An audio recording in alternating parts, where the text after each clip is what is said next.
आपकी बात से ये लग रहा है एक तरह से एक बदले की कोई भावना होती है उस लोगों को बेवकूफ बना बना करके जो पार्टियां राज कर रही है, पार्टियों के विरुद्ध ये माहौल खड़ा हो चुका है। एजुकेशन तो आप बराबर का कर ही नहीं रहे हो, ले दे करके कह रहे इलेक्शन। आप सीधा सीधा कहो ना, राजा होना चाहिए, इस देश का एक राजा होना चाहिए, जो अमीर आदमी है वो पूरे देश को अपने कब्जे में ले सके। अम्बेडकर जी का सम्मान वही व्यक्ति नहीं करेगा जो अधकचरे दिमाग का है। आदिवासी तो सनातनी है, सब कुछ वही प्रैक्टिसेज है जो हिंदुओं में होती है। जो आदिवासी है उनको जबरदस्ती अपने हिंदू में कन्वर्ट किया गया, सब तरफ से आदिवासियों के टुकड़े टुकड़े कर दिए। एक तरफ संविधान बोलता है जनता का, जनता के द्वारा शासन, सारा सब कुछ, वो हो कहाँ रहा है, धरातल पर कहाँ पर है। यहाँ से जयपुर में बैठे बैठे किसी एक व्यक्ति को चुन लेते हैं, जब वहां पर पहुंच ही नहीं रहा तो क्या मतलब। देखो, one nation one election, education के लिए क्यों नहीं बोल रहे हो? आपके पहले आपने आदिवासी बताया। और हम भील हैं तो हमारी बोली बाला भाषा भी अलग है हमारी। राजनीतिक रूप से कमजोर करने के लिए टुकड़ों में बांटा गया, ये हम अपने आप में मानते हैं। हाँ जी, क्या नाम है जी आपका? हमारा नाम आदिवासी भील रमेशचंद्र खराड़ी। आपके पहले आपने आदिवासी बताया। हम है ही आदिवासी, जो आदि अनादि काल से रहने वाले इस प्रकृति पे हम आदिवासी ही आज हैं। बीएपी पार्टी का कार्यालय उद्घाटन हो चुका है, तो कुछ जाहिर कीजिए, आपकी खुशी है, क्या है आपकी भावनाएं? हमें बड़ी खुशी है। हम मध्य प्रदेश, हमारे भील प्रदेश में एक हमारा मध्य प्रदेश, जो हमारे भील प्रदेश से अलग करके अलग गांव बनाया हुआ, हम मध्य प्रदेश से निकल के आए हैं। और आज हमने वो इतनी खुशी हम में कि हम पहली बार। आपने कहा मध्य प्रदेश को भील प्रदेश से अलग करके बनाया गया है, ये आप कह रहे हैं, तो भील प्रदेश पहले थोड़ी ना था। जैसे कि हमारा अलग मध्य प्रदेश 4 राज्य है, हमारा भील प्रदेश बनने वाला है हमारा, उनमें से एक मध्य प्रदेश आता है। अच्छा, भील प्रदेश मांग जो आप कर रहे हैं, क्या मांग है, क्या विचार है ये? हमारी संस्कृति अलग है, हमारा रीति रिवाज अलग है, और हम प्रकृति पूजक हैं, और हम भील हैं तो हमारी बोली बाला भाषा भी अलग है हमारी। हमारी भाषा में जैसे कहते हैं। आप बताइए भाई साहब। सबसे पहले आपके चैनल को खूब खूब जोहार। जय जोहार। अभी जो आप सवाल कर रहे हो भील प्रदेश को लेकर के, तो ये काफी बड़ा मसला भी हो सकता है, लेकिन हमारे लिए तो बहुत अपने आप में गौरवान्वित करने वाला शब्द है, क्योंकि हमारे पूर्वज पुरखों को आज 4 राज्यों में विभाजित किया। दक्षिण राजस्थान, हमारा मध्य प्रदेश का भाग, महाराष्ट्र का भाग और गुजरात का भाग। ऐतिहासिक दृष्टि से थोड़ा बता सकते हैं? ऐतिहासिक दृष्टि से देखो, चाहे सामाजिक दृष्टि से देखो, हमारा एक दूसरे से काफी मेल जोल, एक जैसा सारा सब कुछ है, लेकिन हमको कहीं ना कहीं एक राजनीतिक रूप से कमजोर करने के लिए टुकड़ों में बांटा गया, ये हम अपने आप में मानते हैं।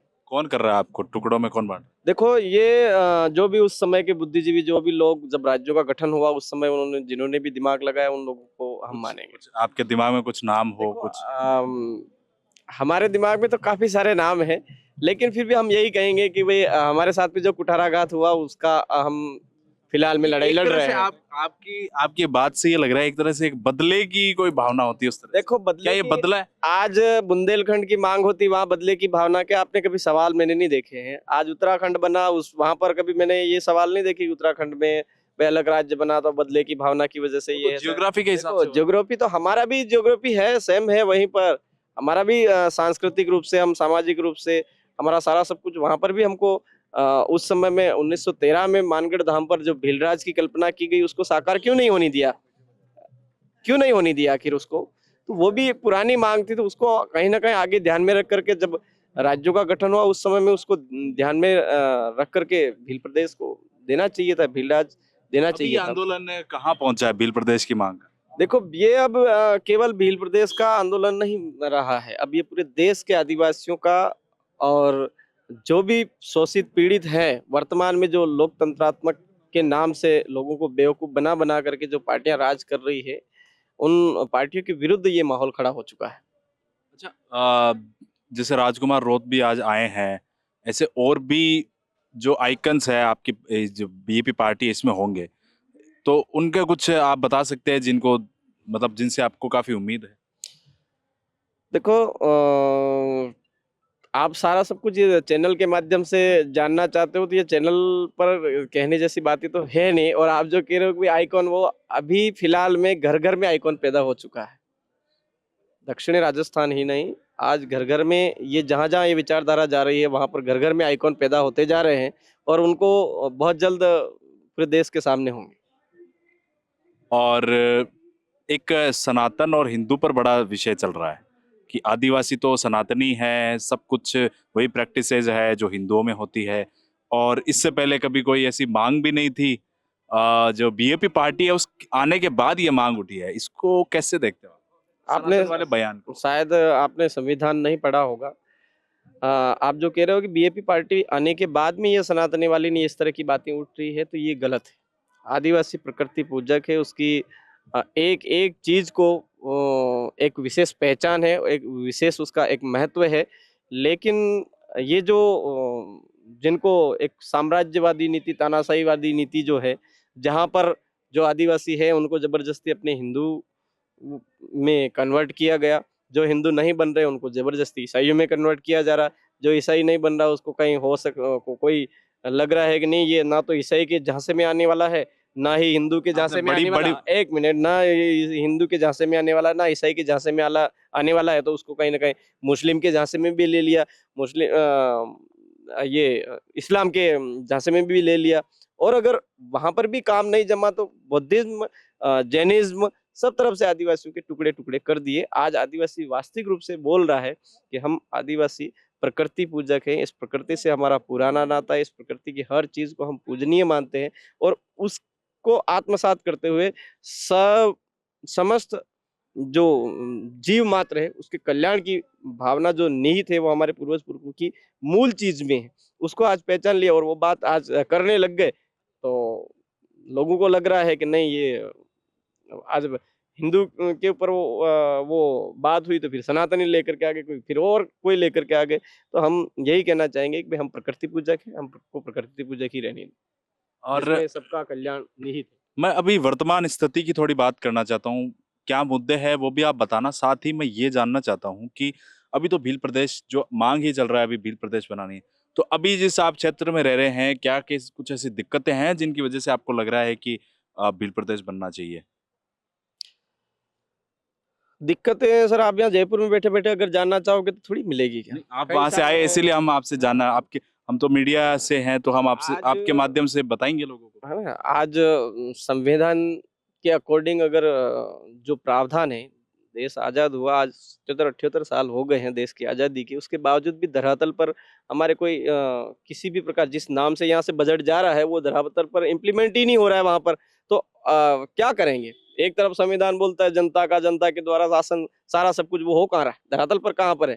यहाँ से जयपुर में बैठे बैठे किसी एक व्यक्ति को चुन लेते हैं और वो व्यक्ति वो होता है जो सबसे ज्यादा उनको प्रॉफिट देने वाला हो, उसको चुन लेते हैं। वो यहाँ आकर के वहाँ जो धरातल पर क्या हो रहा है उनको ज्यादा दबा करके रखना चाहता है, वो उनकी बात ही नहीं करना चाहता है। आज शिक्षा की बात करो तो वहाँ बहुत हालतें खराब चल रही है। सड़कों की बात करो हालतें खराब चल रही, पानी की बात करो हालतें खराब चल रही, स्वास्थ्य की बात करो हालतें खराब चल रही, सब चीजों में हालतें खराब चल रही। सुधार क्या किया? देश उन्नति कब करेगा? जो जयपुर से आज राजधानी से जो पैसा जिन लोगों के लिए जा रहा है वो धरातल पर लगेगा तब जाकर के उन्नति करेगा ना, तब जाकर के देश आगे बढ़ेगा। जब वहां पर पहुंच ही नहीं रहा तो क्या मतलब है? तो फिर हम आज भारत आदिवासी पार्टी के बैनर तले जनता के माध्यम से ही अपना जनप्रतिनिधि तय करो और वो आवाज। एक आखिरी सवाल है, जैसे वन नेशन वन इलेक्शन की बात चल रही है, इसको जो आप उस साइड की जो कम्युनिटीज है, वहाँ के जो लोग हैं जहाँ से आप आते हैं, वो कैसे देखते हैं इसको? देखो, one nation one election education के लिए क्यों नहीं बोल रहे हो?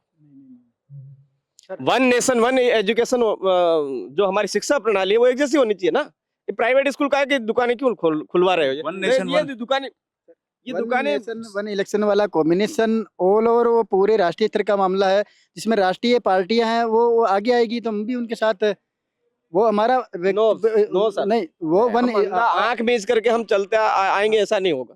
पहले आप ये एक जैसे एजुकेशन की बात क्यों नहीं करते हो? ये आज धरातल लेवल पर जो आज आईटी का सेक्टर है, बहुत सारे ऐसे सेक्टर हैं जिनमें करोड़ रुपए की, कोई लाखों रुपए की फीस, जिसमें आम जन चुका ही नहीं पाता। एजुकेशन तो आप बराबर का कर ही नहीं रहे हो, ले दे करके कह रहे हो इलेक्शन। आप सीधा सीधा कहो ना, राजा होना चाहिए, इस देश का एक राजा होना चाहिए, जो अमीर आदमी है वो पूरे देश को अपने कब्जे में ले सके, उसके लिए ये षड्यंत्र रचा जा रहा है। हम इसमें सहमत नहीं है। वन नेशन वन इलेक्शन, हाँ हम सहमत कब होंगे, आप एक जैसा एजुकेशन करो, स्वास्थ्य के मामले में एक जैसा करो, कोई आधा निजी आधा सरकारी, ये क्या चल रहा है? भाई आज किसी नेता का बच्चा कोई एमएलए है, एमपी है, उसका बच्चा सरकारी स्कूल में भेजते हैं क्या? कोई नहीं भेजता।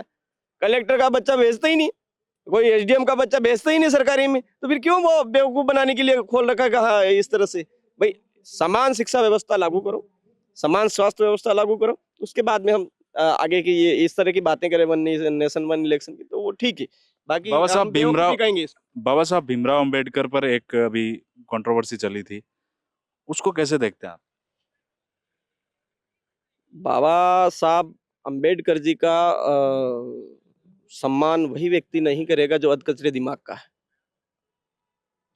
बाबा साहब की बारे में बोलना और बाबा साहब के आदर्शों को जानना समझना उसके बस की बात ही नहीं, वो ही बोल सकता है उनके बारे में अब सब। बाकी हम तो हमारे लिए वो आदर्श हैं और रहेंगे।